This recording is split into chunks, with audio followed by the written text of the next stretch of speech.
Good evening and welcome to Football Friday Night. Here to recap Week 7 of the season. I'm Jason Geiser. He's John Rawlings. And John, things are getting crowded at the top of the Northwest Conference. Yeah, 4 teams are currently at 2-1 in the standings, but the lone dog on top right now is Columbus Grove as they are perfect in the NWC.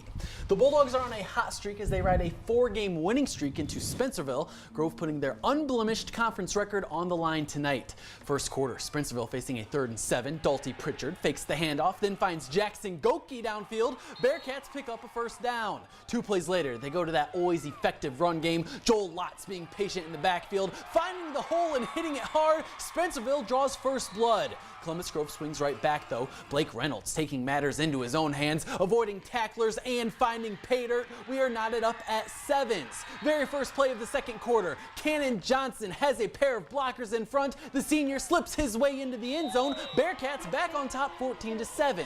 Right before the end of the half, here comes Grove again. Reynolds pumps, then airs one out to Trevor Taylor in the corner of the end zone. It's back and forth all night, but Spencerville comes out on top. Bearcats win 23-21. As we enter the Blanchard Valley Conference, the Macomb Panthers have had to go through a gauntlet these past 3 weeks. First, it was a road game against undefeated Arlington that the Panthers won. Then it was unbeaten Lipsick in Putnam County, and again, the Panthers emerged victorious. And now they go against one more undefeated league team as Macomb hits the road once more to take on Pandora Gilboa in this week's Spotlight game. The Football Friday Night Spotlight game is brought to you by Miller Brothers Tire. It's a classic battle of offense versus defense. Macomb has a league-leading average of 45 points per game, while Pandora Gilboa has posted 4 straight shutouts, the Rockets only allowing 3.2 points per contest. Middle of the first, PG blasting off. Jared Brees launches it downfield and connects with Bryce Basinger. PG ends up scoring on the drive, giving them a 7-0 lead.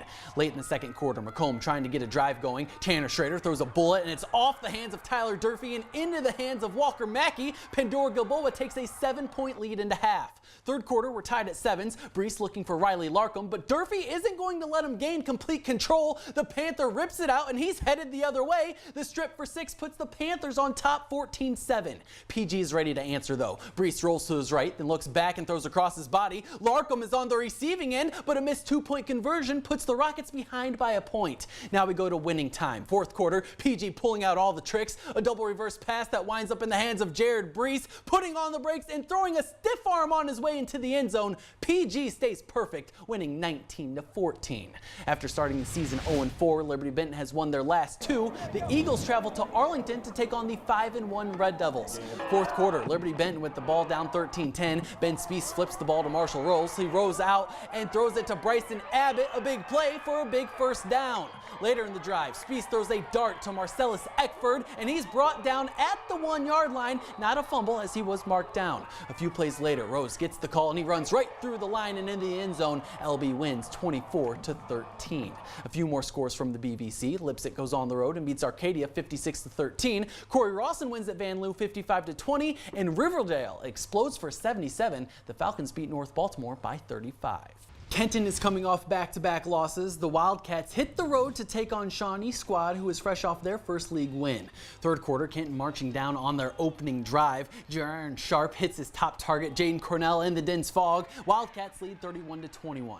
Kenton gets the ball back. This time, Sharp has some time, but Chico Luna is all over it. The interception gives the Indians great field position. However, moments later, Shawnee is facing a 4th and 22, and Johnny Caprella does what he does best, and that's improvise. The senior buying time with his legs, keeping his eyes downfield and finding Matthew Sargent. A great catch in double coverage, but Shawnee falls tonight. Kenton wins a thriller 38-35.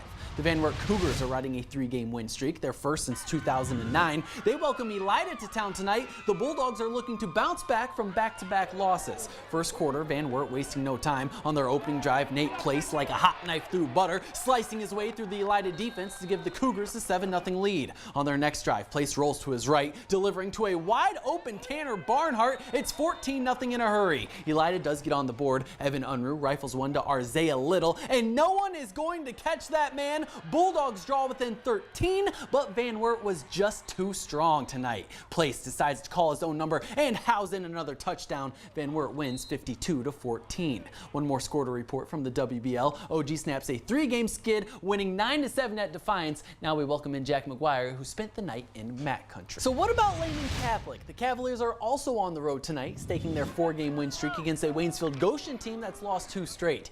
Cavs down 8-3 to start the second half. On a 3rd and long, the Tigers try the skies, but Brendan O'Leary comes down with the interception. Lehman takes over.